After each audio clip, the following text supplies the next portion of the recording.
Update you on August 23rd. Let us know when you're ready.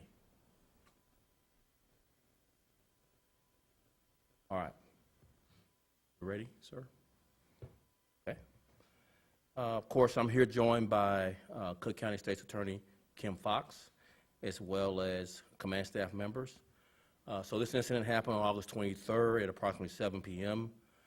Two people were involved in an isolated road rage incident on northbound on North Dearborn Street when they stopped at West Ohio Street on the 23rd around 7 p.m.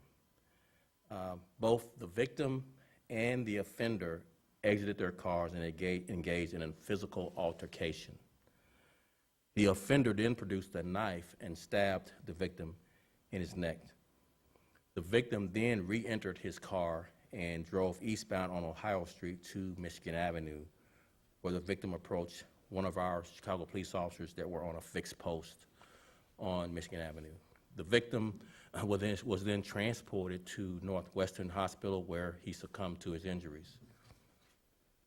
Earlier the next morning, on August 24th, our officers located the offender's car parked in the 2200 block of West 50th Place. Our detectives then sought out a search warrant. They received a search warrant from a judge. Later that day, as they were searching the car as a result of the approval of the search warrant, they became in contact with two passenger occupants of the car at the time of the incident. They interviewed those two occupants who were witnesses to the incident. They identified the offender. On August 25th, the offender turned himself in, and he has been charged. Alan Perez, age 25, the offender, is being charged with first-degree murder.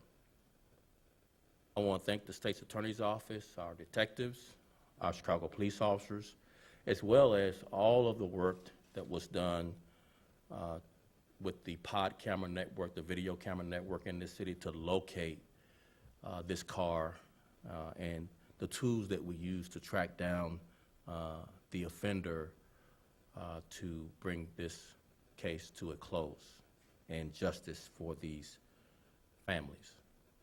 This was a senseless act of violence, a needless traffic argument turned deadly. So we urge all of our residents to take every precaution to stay safe, but we will not tolerate violence anywhere in this city. And with that, I'll turn it over to State's Attorney Kim Foxx. Kim. Thank you, Superintendent. As the Superintendent has said, the Cook County State's Attorney's Office approved charges within the last hour of first-degree murder. This defendant will appear in Central Bond Court tomorrow to have the charges and the proffer read before the court and a bond hearing at that time. As this was an incident that did not involve a firearm, it's a death without a firearm, it is not a mandatory no bail. It will be a discretion, up to the discretion of the judge in terms of whether this person is held without bail. As the superintendent has said, this was a horrible, senseless act of violence that will not be tolerated within the city of Chicago or the county of Cook.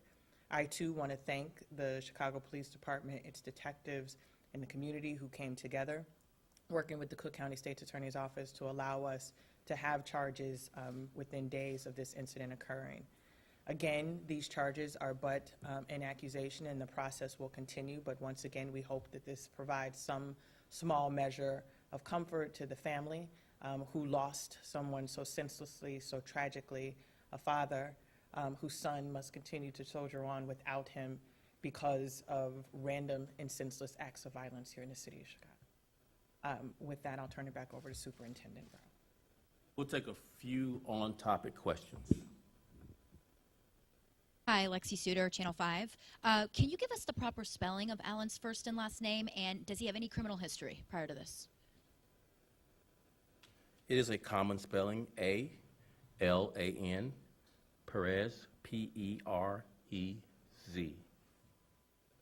And I don't believe we have the criminal background. Brenda, do you have it? Let's just hold off on that until we get to bond court tomorrow, okay? All right? Carmen Vargas with Univision. This is actually in a different case, in the case that the homicide that happened in Little Village on Wednesday on the 2700 South Holman. Is there any new developments on that? So we want to stay with on-topic questions for now, but we will take that and get with you after this press conference and give you an update on the detail of that case, okay? Any on-topic questions? Stephanie Wade, ABC7. Can you talk about crime in this district, particularly compared to last year? Is it up this year in terms of violent crime and murder? So overall in the city, homicides are down 17%, double digits, and shootings are down 18%, double digits. We are seeing certain parts of the city whose crime is up, both shootings and homicides, but most of the city that experiences the largest amount of violence, both shootings and homicides, are significantly down on our west sides and south sides. This part of town, obviously, we've seen challenges with crimes that don't normally occur, and we are focused with our resources and our strategies to improve and reduce those crimes in this area.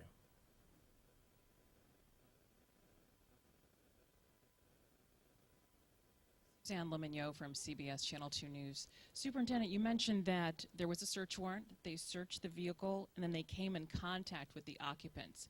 Do you mean that they literally came upon them at the scene, or they found some evidence inside the vehicle that led them to those individuals? So as they were searching the car, occupants came to a door of one of the homes where the car was parked, came out, and began being interviewed by the detectives. And we discovered that they were the occupants of the car. They were forthcoming with information that led to identifying the offender.